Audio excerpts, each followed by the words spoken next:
I thought would make the roster over him, if we're being completely honest. I didn't know who this guy was, and I didn't think anything of him. I had no idea who he was, and I didn't think anything of him. I thought he probably would be out of the league in a few months when the Raptors cut him. Obviously, I was wrong. Extend Utah's contract? I think with the way he's playing right now, it's still early in the season, as you mentioned, but I think... こんにちは、コータローです。現在とんでもなく強い風が吹いているトロントからお送りします。ということで今日は久しぶりの番記者に聞いてみたシリーズです。今回はアーロン・ローズさんにお越しいただきました。今回彼に来てもらった理由はたまたまラプターズ945の試合で出会ったっていうのもあるんですけど、彼は TikTok で渡邊選手の動画を投稿してバズった人でもあります。Remember this play when Anthony Edwards posterized Utah Watanabe last season? Yeah, pretty crazy dunk. But here's what makes Utah so special. He went up again on almost the exact same play against Dylan Brooks. I told you guys, I jump anytime. If I had a chance 100 times, I jump 100 times. That's what I do. And that right there is why Utah Watanabe is going to stick around in this league. それの動画への反応とかも聞きたいなと思っていたので、すごくいいタイミングで会いたい人に出会いました。そして今回の内容ですが、過去に聞いたウィリアムルーさんやブレイク・マーフィンさんと違って日本人へのバイアスがない渡邊選手のラプターズへの加入に注目していた人ではないからこその正直なお話が聞けて、今回も面白い内容になっています。正直ラプターズを NBA をたまに見るくらいの人の当初の渡邊選手への反応って多分こんな感じだったんだろうなと、大半のラプターズファンの人たちの反応って多分こんな感じだったんだろうなっていうのが分かった、すごく正直なお話が聞けたので、最後までぜひお付き合いください。アロン・ローズさんのツイッターは概要欄に貼っています。ウィリアム・ルーさんとブレイク・マーフィーさんが今年は共にラジオの方に移ったっていうこともあって、アロン・ローズさんは今季現場で取材してその情報をいち早くツイートしてくれている番記者の一人です。選手の欠場情報などもかなり早くツイートしてくれてます。ぜひアーロン・ローズさんのツイッターフォローしてください。そして本題に入る前に、このチャンネルの目標としてラプターズと渡邊選手に取材に行くことを目標としています。今季はラプターズ945への取材許可が下りており、その取材風景なども動画に出していくので、ぜひチャンネル登録して応援してもらえると嬉しいです。それでは行きましょう。Hi Aaron, how are you? I'm doing well. Thank you for having me on. Yeah, thank you for joining today. I met you at the Raptors 9-5 game at Scotiabank Arena, and when I saw you and Michael Grange, I was like, oh my God, my superstar is here, like kind of that. So I was really nervous at the time, and but thank you for helping me, take me to the post-game interview room.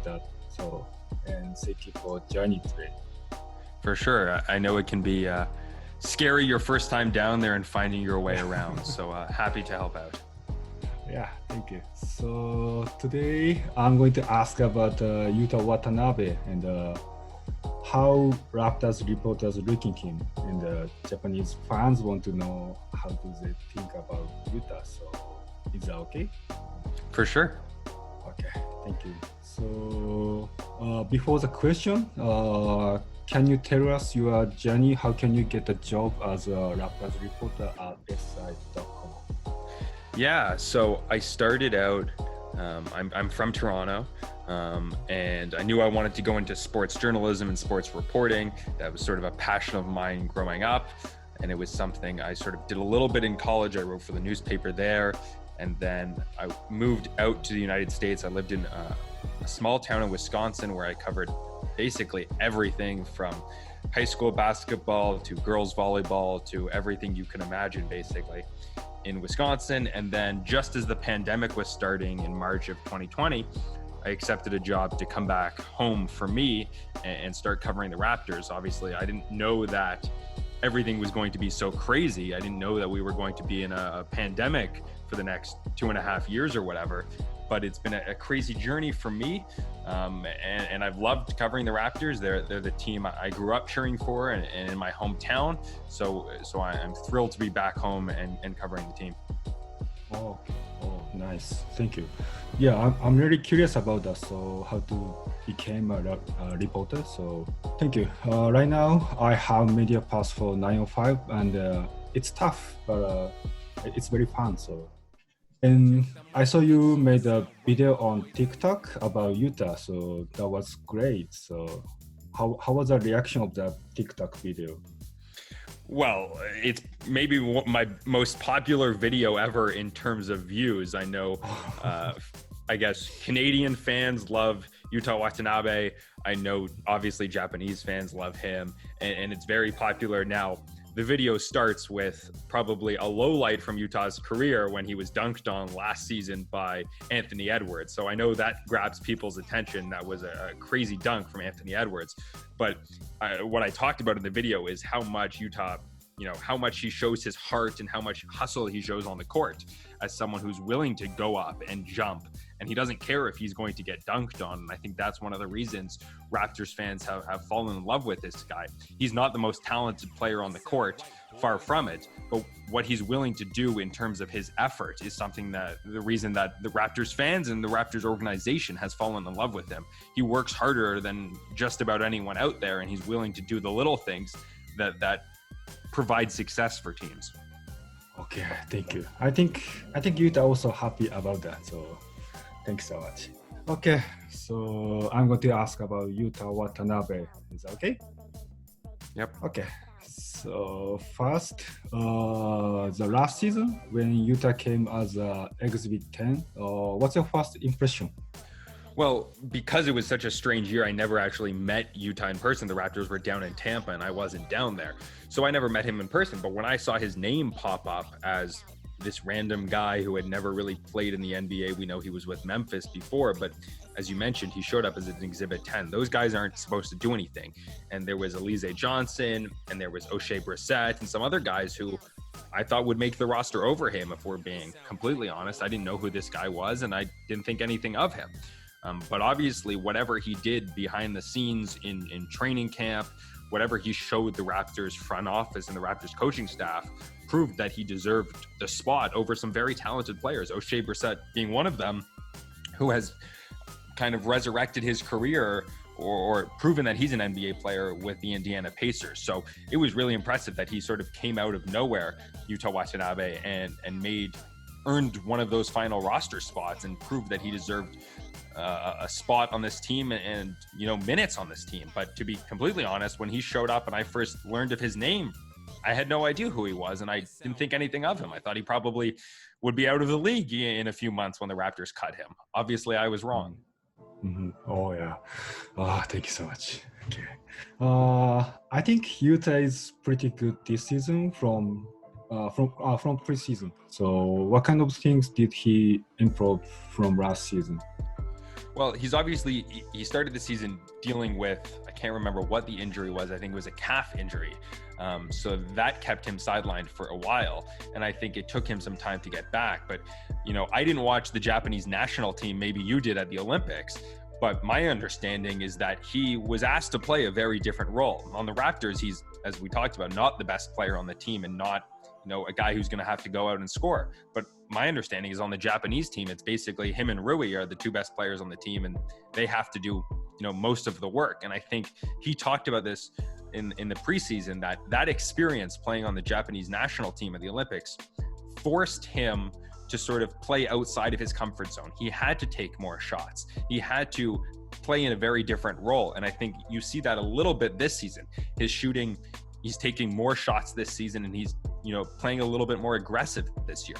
Last year, he was a little bit passive because he was so worried about, am I going to make the team? Am I making the right play every time? That sometimes he would pass out of good shots that the Raptors wanted him to take.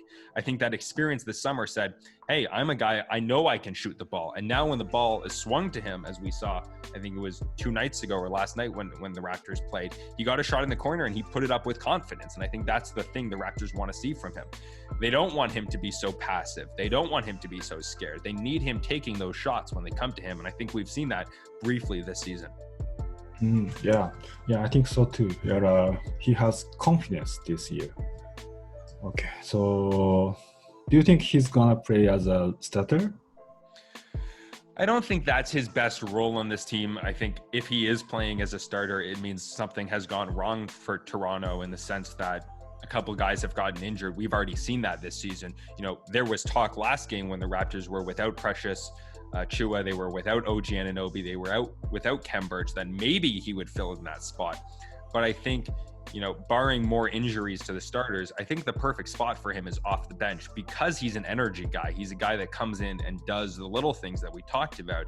And Nick Nurse likes having that guy that he can turn to on the bench. When the starters come out, Utah will come in and he will provide energy and he will do the little things when the Raptors really need it off the bench. So I think that's sort of the perfect spot for him right now. Okay. What kind of things he need to improve this year? Well, I think as we talked about, his defense is very good, and it's that confidence in shooting. We need to make sure his 3-point shooting numbers are, they're right. They were about 40% last year, but he wasn't taking a lot of shots. They're a little bit below that this year. But I think ideally for the Raptors, he's doing what he does on defense, and he's bringing the energy and he's bringing the brains that he has as a really, really smart, high basketball IQ player. It's just about taking those shots and then making those shots. And he's, as we talked about, he's not a superstar, but he has to be able to shoot 36, 37, 38, 40% from 3-point range and make teams get out there and defend him. And sometimes he doesn't do that. And I think this year, as we talked about, that's coming along, but he needs to be making sure that he's shooting about 40%, and he's just about that number this season. But that's probably the biggest thing for him, is making sure he continues to do what he does on defense, playing with a high basketball IQ and making those 3-point shots. Okay, thank you so much. And next, I know this is too early to ask, but do you think Raptors will extend Utah's contract?